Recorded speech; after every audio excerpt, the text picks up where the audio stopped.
Hey everyone, welcome back. It's almost the end of the year, right? So we're going to dive into some New Year's Eve stuff today. Looking forward to it. You guys sent in a bunch of interesting sources about New Year's traditions around the world. Yeah, I was really impressed with the variety. Me too. Yeah. And I think we can pull out some really interesting facts and stuff. For sure. People are going to come away knowing a lot more about New Year's Eve than they did before. Definitely. Yeah. So much more than just your average New Year's party person. Exactly. All right, so one thing that immediately jumps out when you think of New Year's, at least for me, is the Times Square ball drop. Oh, yeah. It's iconic. Right. It's like the picture of New Year's Eve all over the world. It's broadcast everywhere. Exactly. But I was surprised to learn it actually has a pretty interesting backstory. Yeah, most people don't realize that it actually started as a replacement for fireworks. Really? Yep. Back in 1907, New York City decided to ban fireworks because they were too dangerous. Makes sense, I guess. Yeah, so they needed to come up with a new spectacle for New Year's Eve, and that's how the Times Square ball drop was born. Wow. So a safety rule created a global tradition.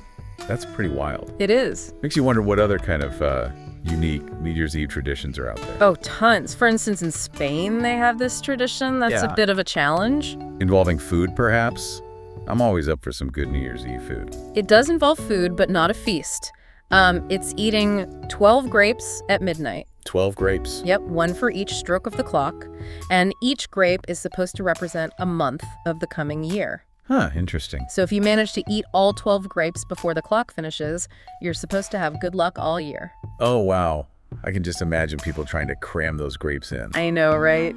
It's pretty funny to watch. So where did this grape gobbling tradition even come from? It's a little murky, actually. Oh. Yeah, but it likely started sometime in the late 1800s or early 1900s. One theory is that it started with some vineyard owners who were trying to find a way to sell more grapes. That makes sense, I guess. Yeah, but whatever the reason, it's definitely caught on. It's like a really fun and visual way to celebrate. And it's a big part of Spanish culture now. It's amazing how these things evolve. It is. So from frantic grape eating to selling grapes, who knew? Okay, so we've got luck in Spain. What about other parts of the world? Any other interesting traditions? Definitely. If you're looking for something a bit more contemplative, Japan might be more your style. Oh. Yeah, they have a really beautiful tradition called Joya no Cane. Oh, yeah, no game. Yeah. Basically, Buddhist temples all over Japan ring their bells 108 times as midnight approaches. It's 108 times. Wow. Yep. And each ring is supposed to dispel a worldly vice or negative emotion. It's a way to kind of cleanse yourself for the new year. So like a sonic cleanse. That's a really cool idea. Yeah, it's really powerful, and it shows how different cultures can be even when they're celebrating the same thing. Absolutely. So we've got Spain and Japan. Anything else? Well, if you're looking for warmth and hospitality for the new year, you might want to head to Scotland for Hogmanay. Hogmanay, that's a fun word. What is that exactly? It's basically the Scottish word for the last day of the year, and they have a ton of cool traditions associated with it. One of the most interesting is something called first footing. First footing. I've never heard of that. Yeah, it's all about who the first person to cross your threshold after midnight is. The first footer is thought to bring luck to the household for the whole year. So it's like a New Year's visitor who brings good luck. Exactly, but it can't just be anyone. They're supposed to bring gifts, too. Okay. So what kind of gifts are we talking about? Champagne? Fireworks? Not quite. Traditionally, the gifts are things like coal, shortbread, and salt. Coal, shortbread, and salt. Yeah. Coal for warmth, shortbread for sustenance, and salt for prosperity. You know, things to ensure the household has everything it needs for a good year. So it's less about having a wild party and more about good wishes for the new year. Precisely. I love it. From warmth to prosperity, it's all covered. This is great. So many fascinating traditions. Right. It's like a global treasure hunt. What other New Year's customs are hiding out there? Who knows? That's the fun of it, right? So many different ways to celebrate New Year's Eve around the world. I know, right? We've got grape gobbling in Spain, bell ringing in Japan, first footing in Scotland.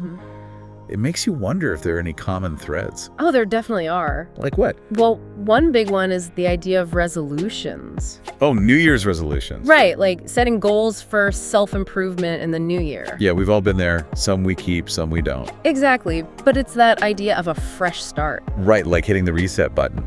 Makes you wonder, where did this whole resolution thing even come from? Well, believe it or not, it goes back thousands of years, all the way to ancient Babylonia. What? Seriously? The Babylonians were making resolutions. They were. Theirs were more about pleasing the gods and guaranteeing a good harvest, though. So they were like promising to build another ziggurat or something? Well, not quite. It was more like promises to pay off debts and return borrowed items. Oh, okay, so starting the year off on the right foot. Exactly. Morally and practically. But you can see how that's similar to resolutions today, right? Totally. Using the new year as a chance for positive change. Yep. It's pretty cool how a tradition from that long ago is still going strong. It is. Yeah, And it shows how that desire for self-improvement, it's something that connects us through time. definitely. But let's be honest, some resolutions are more fun than others. For sure. Besides ancient Babylonian promises, are there any that are, a little more festive? Oh, yeah, definitely. New Year's Eve is all about celebrating, and some cultures take that to another level. Like where? Well, for example, in Denmark, they have a tradition that's a bit more smashing. Smashing. What do they smash? Like champagne glasses? Not exactly. Think more along the lines of dishes. Dishes. Yeah, they throw old plates and dishes at their friends' and neighbors' doors on New Year's Eve. Whoa, really? Yep. And the more smashed dishes you have piled up outside your door on New Year's Day, the more popular you are. That's crazy. It's like a weird popularity contest. I know, right? It's definitely memorable. I can imagine. So are there any traditions that are a little less destructive to the tableware? Oh, of course. If you're looking for something more peaceful and symbolic, you might like what they do in Brazil. Okay, what's that? They wear white on New Year's Eve. White. Why white? It symbolizes peace and good fortune. Huh, interesting. Yeah, and they gather on the beaches dressed in white, watch fireworks, throw flowers into the ocean. Sounds beautiful. It is. They offer the flowers to Yamanja, the goddess of the sea, and jump over 7 waves for good luck. Wow, so it's like a mix of celebration, spirituality, and hope for the new year. Exactly. It's really cool. Okay, so we've got smashing dishes in Denmark, serene beaches in Brazil. Sounds like there's a New Year's tradition for everyone. I think so. You know, even if you don't have a beach or a pile of old dishes, you can still make your own traditions. That's true. It's about finding what resonates with you. Yeah, like a special meal or writing down your hopes for the year or just spending time with people you care about. Exactly. The important thing is to mark the occasion in a way that feels meaningful to you. I agree. I'm definitely getting into the New Year's spirit now. Me too. It's amazing how this one night, brings people together all around the world, It really does. each with their own way of celebrating. It really highlights our shared humanity, I think. Yeah, it does. With all our differences, we all want to mark this change, to look back on the year and embrace the future. It's like a global reset. It is. It makes you wonder what other New Year's traditions are out there waiting to be discovered. Who knows? Maybe we'll find out next year. We should make it our mission. But before we send our listeners off on their own New Year's Eve adventures, from Times Square to Spain with the grapes, from those Japanese bells to dishes flying in Denmark and the beaches of Brazil. Yeah, quite a trip. It's amazing how this one night, this New Year's Eve, it's celebrated all over in such different ways. And yet it's like this shared experience. Right.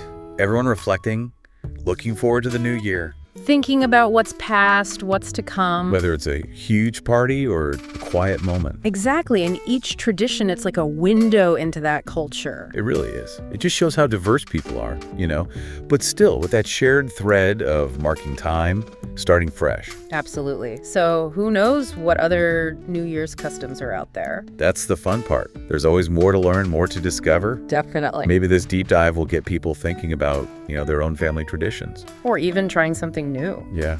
Or, hey, even making up their own New Year's ritual. Why not? There's no rules. Yeah, exactly. It's about finding what feels right for you.